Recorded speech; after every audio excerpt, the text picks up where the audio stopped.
So let's go ahead to 1978. And you and Scott are stuck in traffic. Yes. Scott would later graduate from DePaul in 1986, as you mentioned. But absolutely. How did this, put us in that car, how did this idea to have a 24-hour sports network come to you? First, I had to get fired, so I had the opportunity to do this. If you don't get fired at least once in your life, you just haven't lived, you know.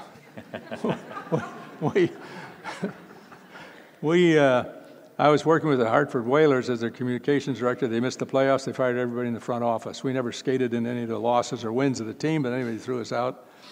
And we had been working with the hockey club, with the cable operators in Connecticut. So we were kind of heading down a path to do things really in Connecticut.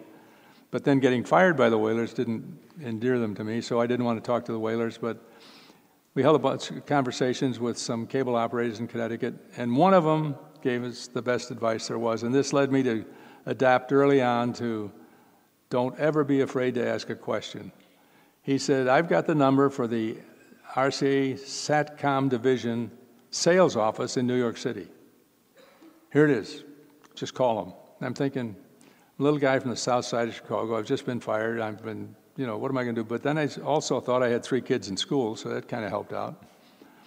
And I picked up the phone and called, and the operator, as I was dialing, I realized the operator's going to put me through to whoever. She doesn't know who I am. She's not going to decide who gets to talk to anybody. She said, I told her who I was, what I wanted. She said, oh, yes, sir, one moment, please. The guy came on the line. He said, my name's Al Parinello. Can I help you? I said, yeah, we want to find out a little bit more of the satellite charges, how it works, and so on, because I had no background in communications. He said, where are you in Connecticut? I thought this was kind of unusual. He said, where are you in Connecticut? I said, just outside Hartford. He said, I'll be up tomorrow morning. What we didn't know, but by my asking the question, it triggered a chain of events that eventually gave us the satellite to do the 24-hour a day. RCA had launched the satellite in 1975. The military occupied half of it. The other half was flying around absolutely empty. They would sell people 2 hours, 5 hours, and the HBO would buy 5 hours at night and so on. When he came up, he said, we have one tariff item that nobody has ever purchased. Well, tell me, give me the idea. This is kind of like, what's behind door number 3? And he said, and Scott was in the room. Scott was really sharp with numbers. And he said, it's a 5-year contract, 24 hours a day, $34,167 a month. Scott says that can't be true. Because the other tariff, you added the others, $1,250 here and $1,250 there, it was like $100,000. What we didn't know is RCA was making every effort to get somebody started on a 24-hour plan.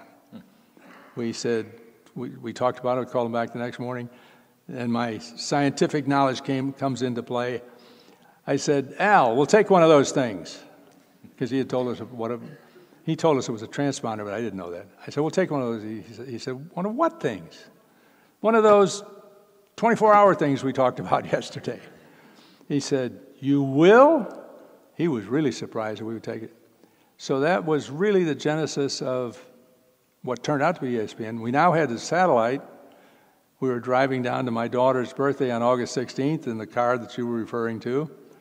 And we were saying, how do you fill 24 hours a day? We didn't have any money. We didn't have any equipment. We didn't have any studio. And at that point, we didn't even have any land.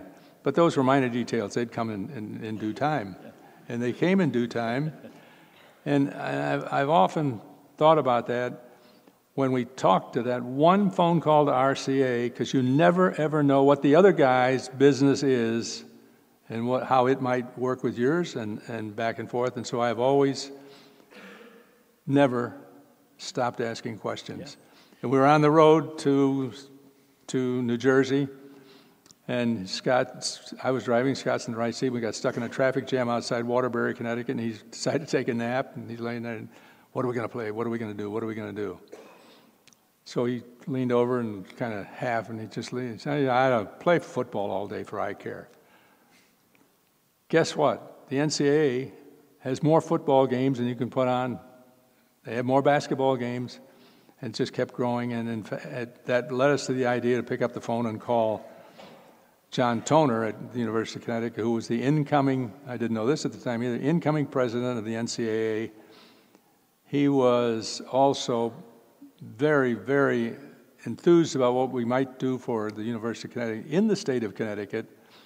And he said, talk to the TV guy, and Bo Coppage at Navy is the current chairman of the TV committee. 2 weeks later, after that phone call, Navy was coming to the University of Connecticut to play a game, and he said, Bo will be, like we're all buddies, Bo will be here, he'll meet you at the hotel. And the pieces just fell into place, all because we just kept saying, what about, can we do this, can we do that? And you have to have that, some people say no, but you just, when they tell me no, I think they made a mistake. I don't think it was a bad question. Well, we're going to have time for questions about ESPN itself. Let's just bullet through the first day at ESPN. Give us a 65-second account of... First day at ESPN, yeah, it had to be crazy. It was frantic. The building wasn't finished. We had a guy at 6. We went on the air at 7 o'clock. 6:30, there was a member of the construction crew going down at his regular pace and cleaning the windows, and we'd say, excuse me, and he'd step out of the way, and he'd go back to cleaning his windows. And all of the dignitaries from the NCAA, from Budweiser, our only our major advertising buy, bigger than any other in history at that point, they're all in this control room. And we had a technical director sitting there pushing buttons, and the monitors are up there and so on. But they were all in the control room so they could see what's happening in the studio. The control room wasn't built yet. There were fake monitors and a fake switcher and everything else. The broadcast was being done from a remote trailer outside the back of the building. We couldn't very well do that. And the highlight that I remember of that, and you athletes will appreciate this, the highlight that I remember, our very, very first live program was at 7:30 that night, and it was the Professional Slow Pitch Softball World Series from Louisville, Kentucky. Mm-hmm. I mean, is that exciting or what? I can remember 1979 watching in the Fidel Bum Room, your early days, badminton and table tennis, and a lot of stuff. But this one, the guy that spent $1,380,000 to be exclusively on ESPN, the beer on ESPN, Budweiser, standing right here, right next to my elbow, and the announcer says, and now we're going to go to Louisville, Kentucky for our first live event on ESPN. It's the Slow Pitch Softball World Series featuring the Kentucky Bourbons and the Milwaukee Schlitz, brought to you by Budweiser. He's standing right next to me, and he said, I thought we bought an exclusive. And I said, how do you answer that? I mean, this guy's spending all the money. That was a lot of money in those days for television. And if I had been really sharp and really smart, I would have said, you could have had a better softball team they'd be playing, but I didn't think of that. And he was kidding. He knew it was just the luck of the roll, that that's roll of the dice that it worked that way. There was tension.